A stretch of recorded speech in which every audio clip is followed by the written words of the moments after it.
নিজেদেরকে একটা দায়িত্ব দেওয়া হয়েছে, এই দায়িত্ব ছেড়ে আমরা যাব না, কিন্তু প্রতিবন্ধকতা কোথা থেকে আসছে সেটা আমরা চিহ্নিত করতে চাই।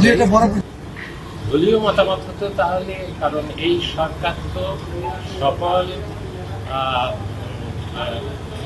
গণঅভ্যুত্থানের সপক্ষে সকল শক্তি সমর্থনেই এই সরকার এসেছে এবং এই সরকারের ভিত্তি সেখানে কোনো বিতর্ক সৃষ্টি হোক কাউকে নিয়ে, তাহলে তো সমীচীন হবে না। সেরকম কিছু যদি হতোই তাহলে তো আমরা তো কেউ স্বপ্রণোদিতভাবে এখানে আসিনি এবং এই দায়িত্ব খুব উপভোগ্য কোনো দায়িত্ব না। কাজেই সেরকম হলে তো আমরা যে কেউ পদক্ষেপ করতে পারতাম, কিন্তু আমাকে বলা হচ্ছে যে আসলে দলীয়ভাবে আমার কোনো কথা আসেনি, বরং তার উল্টোটাই আমি যখন জানতে চেয়েছি আমাদের প্রতি আমরা কি বলতে পারি স্যার ইলেকশন কবে হবে স্যার? ডিসেম্বর থেকে অনেক প্রতিবন্ধকতা সৃষ্টি হয়েছে, কিন্তু আমরা সকল প্রতিবন্ধকতা কাটিয়েই আমাদের অর্পিত দায়িত্ব, এটা তো একটা বড় দায়িত্ব, এর উপর নির্ভর করবে দেশের ভবিষ্যৎ, বহু বছরের ভবিষ্যৎ।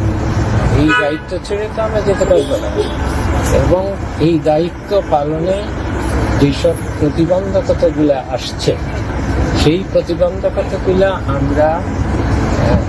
আমরা আলোচনা করেছি।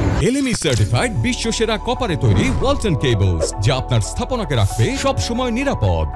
এবং আমরা প্রত্যেকে এই যে বিভিন্ন জায়গা থেকে কি প্রতিবন্ধকতা হচ্ছে, আর কি প্রতিবন্ধকতা হচ্ছে, বিভিন্ন মন্ত্রণালয়ে সংস্কার কাজে আমরা এগিয়ে নিতে গেলে কি কি প্রতিবন্ধকতা হচ্ছে সেগুলো আমরা দেখছি, এবং বড় পরিসরে আগামী নির্বাচন এবং একটা সুশাসিত গণতান্ত্রিক ব্যবস্থায় উত্তরণের জন্য যে ধরনের একটা ক্ষেত্র তৈরি করা দরকার, সেই কাজেও এটাই তো আমাদের আসল কাজ।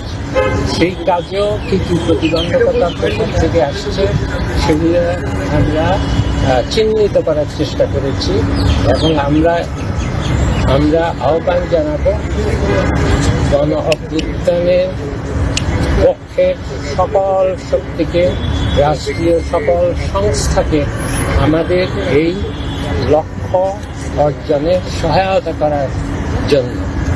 এটা তো আমাদের একার দায়িত্ব না, আমাদের একার দায়িত্ব তো না, আমাদেরকে এখানে যে দায়িত্ব দেওয়া হয়েছে, এবং আমরা তো স্বপ্রণোদিতভাবে এখানে আসিনি, আমাদেরকে একটা দায়িত্ব দেওয়া হয়েছে, এই দায়িত্ব ছেড়ে আমরা যাব না, কিন্তু প্রতিবন্ধকতা কোথা থেকে আসছে সেটা আমরা চিহ্নিত করতে চাই।